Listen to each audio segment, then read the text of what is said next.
Hello class sixth, welcome back. हम कर रहे हैं एक्सरसाइज 2C और लास्ट लेक्चर तक आप लोग उसका पहला क्वेश्चन सोल्व कर चुके हो। कल आपको होमवर्क के रूप में वो मिला था। हम अब बढ़ते हैं सेकंड क्वेश्चन की तरफ, जो कि क्या कहते हैं, आपको ट्रू और फॉल्स बताना है। उसमें से जो भी क्वेश्चंस आपको दी गई हैं उनके आंसर भी निकाल के दिए गए हैं। जो सही है उसके सामने आप ट्रू लिख दोगे और जो गलत है उसके सामने फॉल्स। अब बात यह है कि आपको चेक कर, जहाँ पर फॉल्स है जो यानी कि स्टेटमेंट जो गलत है, उस क्वेश्चन को आप सही तरीके से सोल्व करके भी दिखाओगे, यानी कि उसका जो करेक्ट आंसर है वो भी आप बताओगे। फॉर एग्जांपल मान लीजिए कि कहीं पे ऐसा दे रखा, जैसे कि सबसे पहला ही पार्ट है आपका, वहाँ पर लिखा हुआ है कि 26 divide by 26 is equal to 26। Is it true और फॉल्स? ये सही है या गलत है?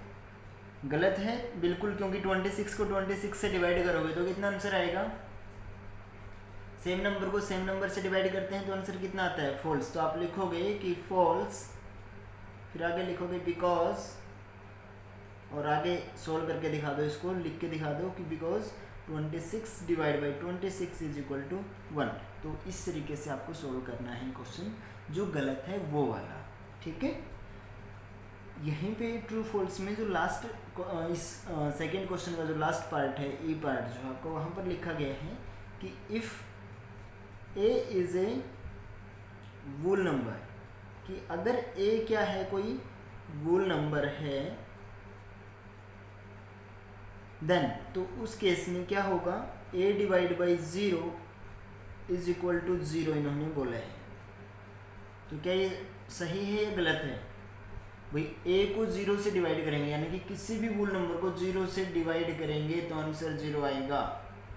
फॉल्स, क्योंकि प्रॉपर्टी ऑफ 0 में हमने सीखा था, क्या सीखा था, कि 0 को किसी नंबर से हम डिवाइड कर सकते हैं, लेकिन किसी भी नंबर को 0 से डिवाइड करेंगे तो कोई आंसर आपको नहीं मिलेगा। क्या लिखोगे आप कि फॉल्स? रीज़न क्या दोगे? बिकॉज लिखो, या फिर ये साइन आप वहाँ पे डाल सकते हो कि a by 0 is not defined या नॉट डेफिनेट, कि a बाई 0 हो क्या है, नॉट डेफिनेट, उसकी कोई फिक्स वैल्यू नहीं है। तो ये तो है आपका सेकंड क्वेश्चन सेकंड, यानी कि जहाँ जहाँ गलत आएगा, फॉल्स आएगा, उसका आपको रीज़न देना है प्रॉपर, उसका सही भी आपको निकाल के दिखाना है कि भाई वो गलत क्यों है। क्योंकि गलत है तो इसका मतलब आपको सही पता होगा, तभी आप गलत बोलोगे ना। तो वो सही वाला आपको वहाँ पर लिख करके दिखाना है। उसके बाद हम चलते हैं थर्ड क्वेश्चन की तरफ। वहाँ पर क्या है कि आपको स्टेटमेंट्स दे रखी हैं कुछ, जैसे कि एक क्वेश्चन है, वहाँ पर आपको लिखा हुआ है कि 0 divide by a is equal to 0।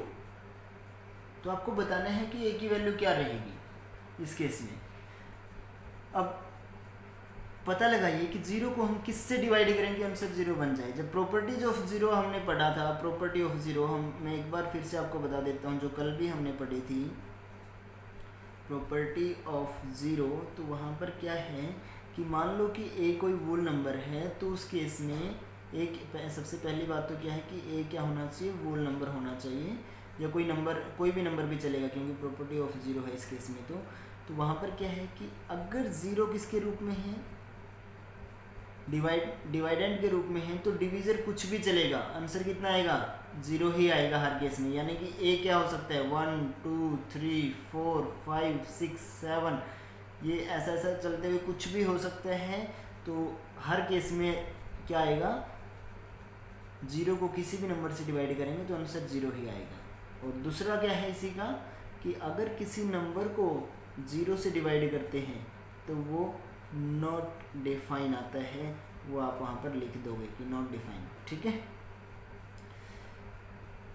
क्योंकि यहाँ पर क्या है, a को डिवाइड किया जा रहा है किस नंबर से, आपको a की वैल्यू ही निकालनी है यहाँ पर, कि आपको वैल्यू निकालनी है। आप यहाँ पर a b c n x y z कुछ भी ऐसा लिखा मिल जाए m n, तो उसकी जगह पे आपको एक प्रॉपर नंबर रखना है कि क्या रखने से वैल्यू, जो स्टेटमेंट है वो ट्रू हो जाएगी, ट्रू आपको दिखानी है। तो इसका मतलब हम क्या रख सकते हैं, 0 डिवाइड बाई, आप अपनी मर्ज़ी से a की जगह कुछ भी रख दो, 7 रख दो, 8 रख दो, 9 रख दो, कुछ भी रख दो, या फिर यहाँ पे बोल दो कि it is true for A belongs to natural number. भाई ये हर एक के लिए ट्रू है जहाँ पर ए किस में आता है, नेचुरल नंबर। नेचुरल नंबर कहाँ से शुरू होते हैं, 1 2 3 4 5 6 7 8, ये सभी क्या है, नेचुरल नंबर है ना। भाई यहाँ पे ए नेचुरल नंबर में से कुछ भी हो सकते हैं, तो या तो कोई वैल्यू डाल दो या फिर लिख दो कि इट इज़ ट्रू, क्या लिख दो, it is true for A is equal to any natural number. ठीक है, उसके बाद वैसे फॉर एनी नंबर भी लिख सकते हो, क्योंकि इंटीजर चाहे इंटीजर भी हो या पॉइंट डेसिमल वाला भी है, उस केस में भी जीरो को हम किसी भी चीज़ से डिवाइड करते हैं तो आंसर जीरो ही मिलता है। आप नेचुरल नंबर लिखोगे वो भी गलत नहीं है।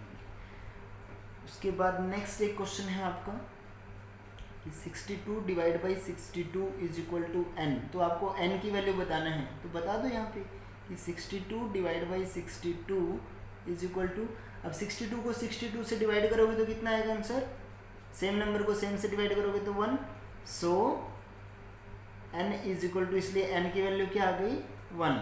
ठीक है, तो इस टाइप से आप क्वेश्चन सोल्व करोगे। नेक्स्ट जैसे आपका क्वेश्चन है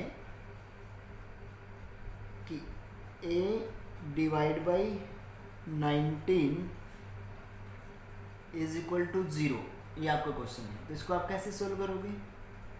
अब यहाँ पे बताएगा भी किसी भी नंबर ए की क्या वैल्यू हो कि उसको हम 19 से डिवाइड करें और आंसर कितना आ जाए 0, तो ए की कौन सी वैल्यू के लिए ट्रू होने वाला है। तो अब आप सोचिए कि 0 आंसर कब आता है डिवीज़न में, 0 आंसर डिवीज़न में तो सिर्फ एक केस में आता है ना, किस केस में, जब हम किसको डिवाइड करते हैं, 0 को डिवाइड करते हैं किसके साथ, आगे चाहे कुछ भी लिखा हुआ है, तो यानी कि शुरू में क्या होना चाहिए 0, तभी आंसर कितना आएगा 0 आएगा ना। तो यानी कि हम क्या लिखेंगे भाई 0 डिवाइड बाई 19 इक्वल टू 0। अब इसीलिए बोला है कि जो आपका इससे पीछे वाला वीडियो लेक्चर जो आपको सेंड किया गया था कल, उसमें जो हमने प्रॉपर्टी डिस्कस की है उनको बिल्कुल ध्यान से आपको सुनना है। अगर अभी भी कोई डाउट है उनमें तो वही लेक्चर आज ये लेक्चर शुरू करने से पहले आप सुन सकते हो, आपको सम करने में कोई भी परेशानी नहीं आएगी। ठीक है, अगर फिर भी अगर कोई चीज़ वहाँ से समझ में नहीं आ रही तो नीचे कमेंट बॉक्स में वीडियो में यूट्यूब पे जा कर के आप अपना क्वेश्चन पूछ सकते हो वहाँ पे। ठीक है, so 0 divide by 19 is equal to 0, यानी कि यहाँ पे 19 की बजाय अगर 16, 15, 17, 1000, 2000, 1 लाख, 3 करोड़ कुछ भी ऐसा भी होता तो भी हमें इस यहाँ पर अगर आंसर 0 चाहिए है तो डिवाइडेंड कितना चाहिएगा 0। क्लियर, क्योंकि प्रॉपर्टी ऑफ 0 यही कहती है। तो इसका मतलब क्या हुआ, हमें वैल्यू किसकी निकालनी थी, ए की, तो आप बताओगे वहाँ पर 100, ए कितना आ गया 0 इस क्वेश्चन में, right.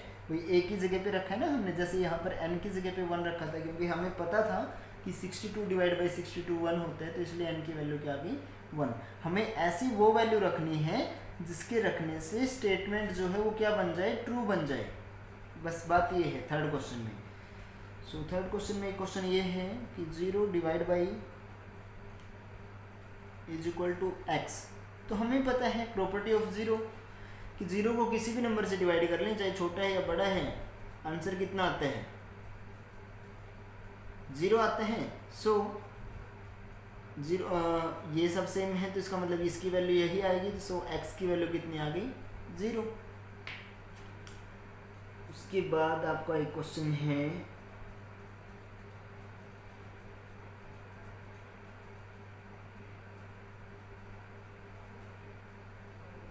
m divide by 876 is equal to 0।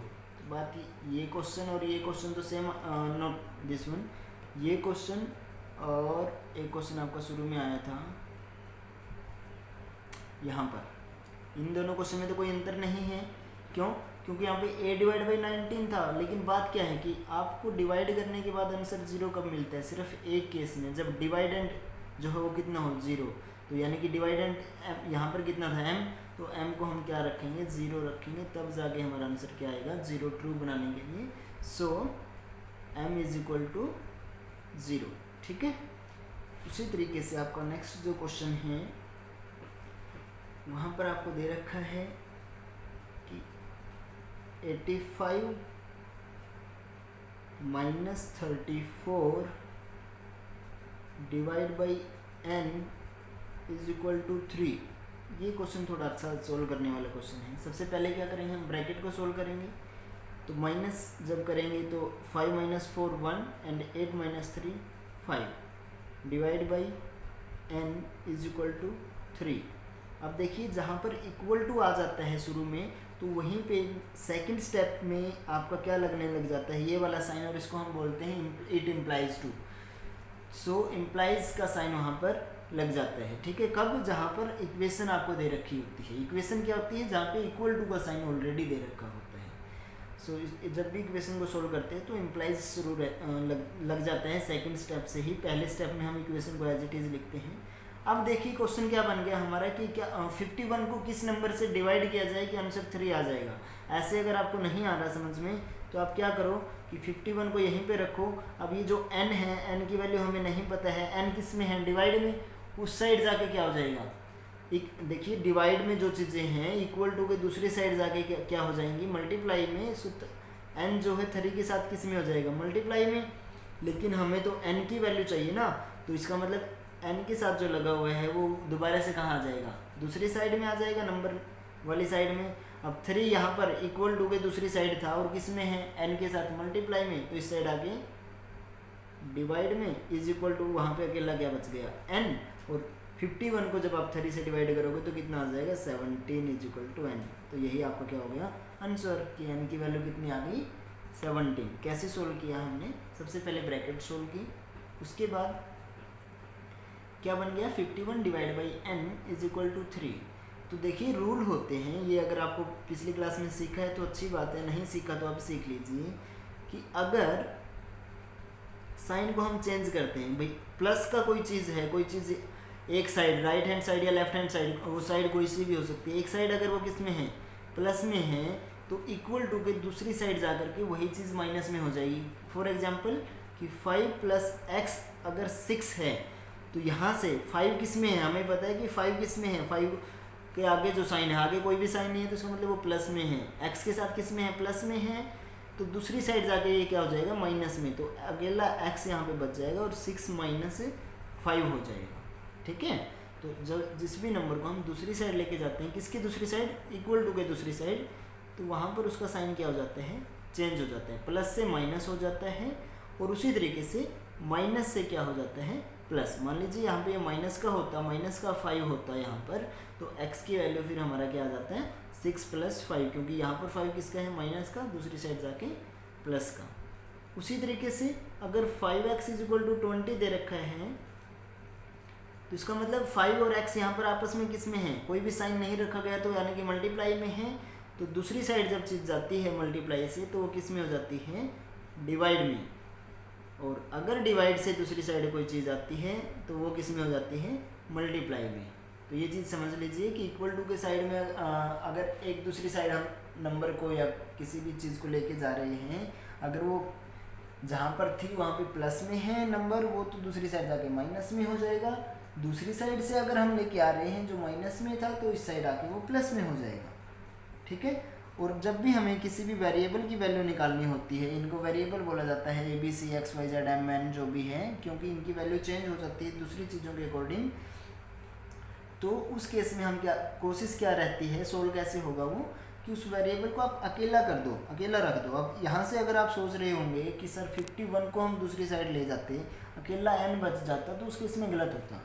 n देखिए कहाँ पे बचता, डिवाइड एंड के रूप में। अगर इसको हम फ्रैक्शन के रूप में लिखेंगे तो 1/n बचता, फिर वो n नहीं, इसलिए हम 51 को दूसरी साइड नहीं लेके जा सकते थे इस केस में, क्योंकि 51 डिवाइड बाई n को हम क्या लिखते हैं, 51/n इज इक्वल टू 3 है ना।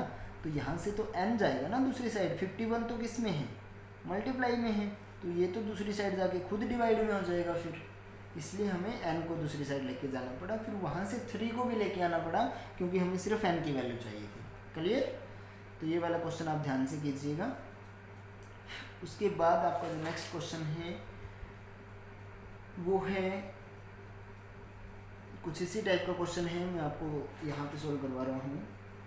वहाँ पे लिखा गया है आपको सोल्व करना है 81 divide by 9 multiply n is equal to 9। तो जैसे ही आप इसको डिवाइड करोगे 81 को किससे डिवाइड किया 9 से, आंसर कितना आएगा 9 multiply n is equal to 9। अब ये चीज़ देखिए आप कि भाई 9 को हम क्या कर रहे हैं मल्टीप्लाई भी कर रहे हैं किससे n से, और उसके बावजूद भी आंसर कितना आ रहा है 9। तो 9 को किस नंबर के साथ मल्टीप्लाई करें कि 9 आ जाए, कौन सी प्रॉपर्टी आ गई आइडेंटिटी प्रॉपर्टी आ गई ना, आइडेंटिटी वाली मल्टीप्लिकेशन के केस में। तो मल्टीप्लिकेटिव आइडेंटिटी कौन था 1, यानी कि ऐसा नंबर जिसको हम किसी से भी डिवाइड मल्टीप्लाई करें आंसर वही आ जाएगा।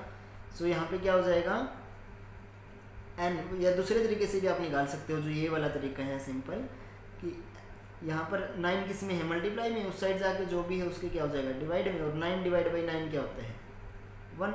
तो n की वैल्यू कितनी आ गई 1। ठीक है, उसके बाद जो है आपका लास्ट जो पार्ट है वो है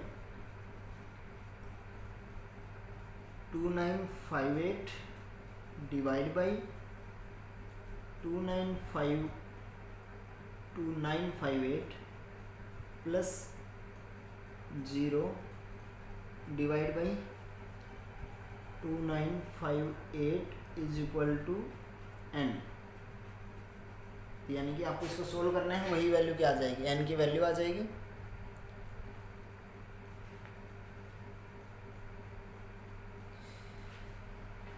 सो वेट, शायद आपको ये वाला क्वेश्चन कंप्लीट दिखाई नहीं दिया पीछे वाला जो हमने सोल्व किया है, हम नेक्स्ट पेज पे दोबारा सोल्व कर रहे हैं।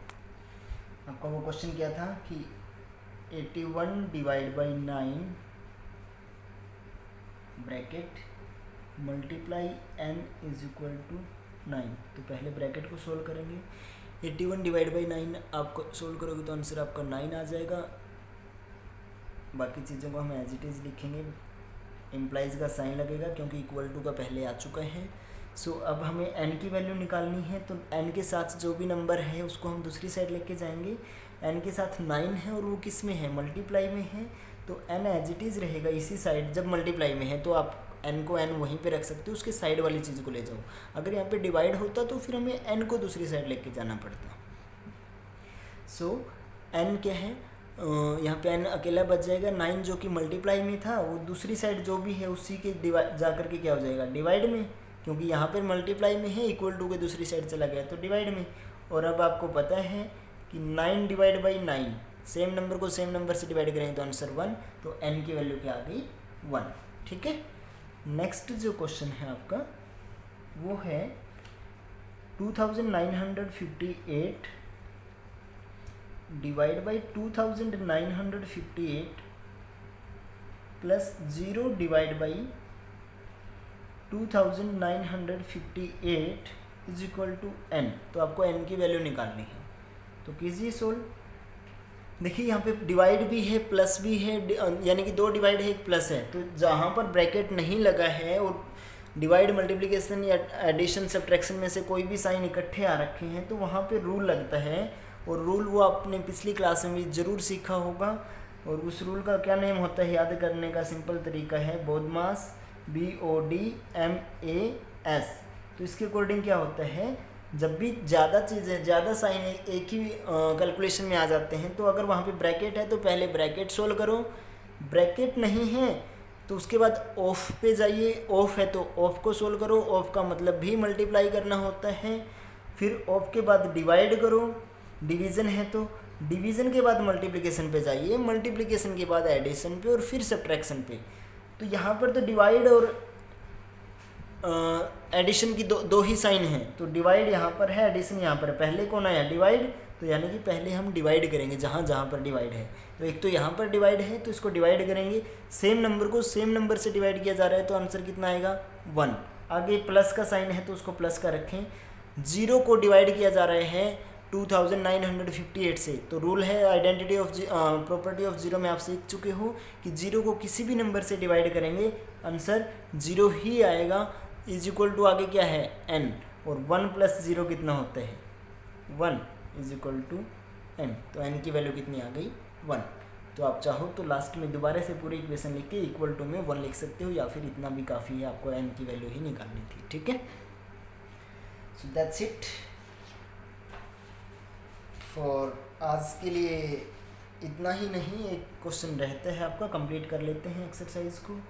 क्वेश्चन नंबर 4 जो है आपका, वो क्या कहता है, 2 पार्ट है, वहाँ पे सोल्व करने हैं आपको। इवेलुएट यानी कि उनकी वैल्यू निकालनी है, जहाँ पर भी इवेलुएट लिखा होता है यानी कि उसकी कंप्लीट वैल्यू आपको निकालनी है। उसका पहला पार्ट है 98 × 12 माइनस 78 × 12। अगर आपको याद है,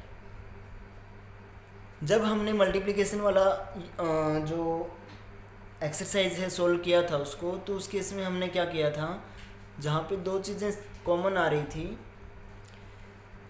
तो वहाँ पे हमने सीखा था कि अगर एक ही नंबर की 2 या 3 या कितनी बार भी मल्टीप्लाई कर रहे हैं हम अलग अलग नंबरों से, तो उसको हम क्या ले सकते हैं, common distributive property of multiplication under subtraction, अगर याद है तो आपको। तो हम यहाँ पे देखिएगा 12 क्या आ रहा है, कॉमन आ रहा है ना, यहाँ पर भी 12 के साथ मल्टीप्लाई, यहाँ पर भी 12 के साथ मल्टीप्लाई, बीच में माइनस का साइन है। तो हम क्या करेंगे, 12 को कॉमन लेंगे, ब्रैकेट स्टार्ट हो जाएगा, अंदर क्या बचेगा 98, फिर साइन किसका है, माइनस का, आगे क्या है 78, राइट। और यहाँ पर आप लिखोगे कि क्या, डिस्ट्रीब्यूशन प्रॉपर्टी या डिस्ट्रीब्यूटिव प्रॉपर्टी, आपकी मर्जी है, वो कुछ भी लिखो, प्रॉपर्टी ऑफ मल्टीप्लिकेशन अंडर, कौन सी है साथ में मल्टीप्लिकेशन के साथ, यहाँ पर और क्या है, एडिशन है या सब्ट्रैक्शन है, सब्ट्रैक्शन, तो अंडर सब्ट्रैक्शन आप कंप्लीट लिखोगे यहाँ पे। ठीक है, सो उसके बाद सोल्व कर लो सिंपल 12, और ब्रैकेट सोल्व हो जाएगी, क्योंकि अगर बीच में कोई भी साइन नहीं है तो इसका मतलब क्या है, मल्टीप्लाई का है। तो 98 माइनस 78 जब आप करोगे तो 20 आ जाएगा, और इस केस में जब आप आंसर निकालोगे तो 0 का 0 रहेगा, 12 2 ज़ा 24, 240 आपका क्या आ गया आंसर। तो ये आपका पिछली एक्सरसाइज में से क्वेश्चन था जो हमने मल्टीप्लिकेशन वाला टॉपिक किया था, तो आपको याद रहने चाहिए। अभी इस एक्सरसाइज के ख़त्म होते ही आपका टेस्ट लिया जाएगा, और वो टेस्ट फिर आप मुझे भेजोगे, या फिर कोशिश करना आप खुद उसको अपने किसी एल्डर ब्रदर या सिस्टर या पेरेंट्स अगर आपके चेक कर सकते हैं तो उनसे चेक करवाओगे, और उम्मीद है कि आपका सभी क्वेश्चन करेक्ट मिलने चाहिए उस केस में। ठीक है, सो एक जो लास्ट क्वेश्चन बचे है हमारी इस एक्सरसाइज का, वो है कि लिखा गया है यहाँ पे 10,000 डिवाइड बाई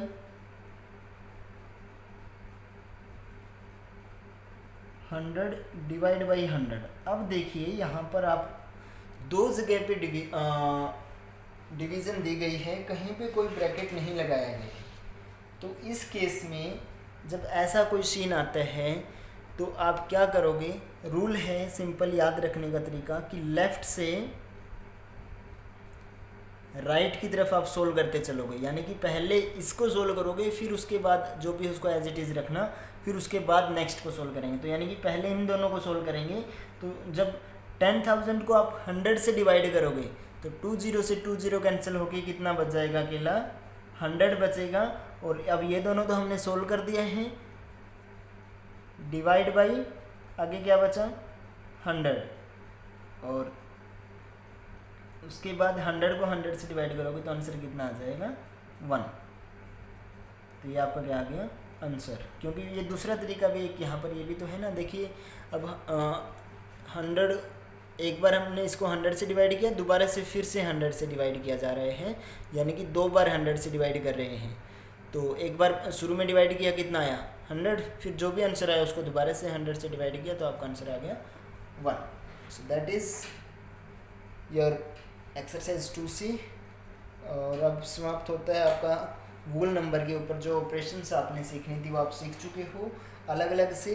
और इस एक्सरसाइज में हमने कुछ ऐसे भी सोल्व किए हैं जहाँ पे 2 ऑपरेशन एक साथ आई हुई हैं, चाहे वो डिवीज़न मल्टीप्लिकेशन हो या एडिशन और डिवीज़न हो या कुछ भी इस टाइप की। तो कल हम सीखेंगे जहाँ पे बहुत सारे ऑपरेशन एक साथ आती है, यानी कि एक ही क्वेश्चन में डिवीजन भी है, मल्टीप्लिकेशन भी है, सब्ट्रैक्शन भी है और एडिशन भी है। तो उस टाइप के जो क्वेश्चन है वो हम कल सोल्व करेंगे। तब तक के लिए नमस्कार, बाय बाय स्टूडेंट्स।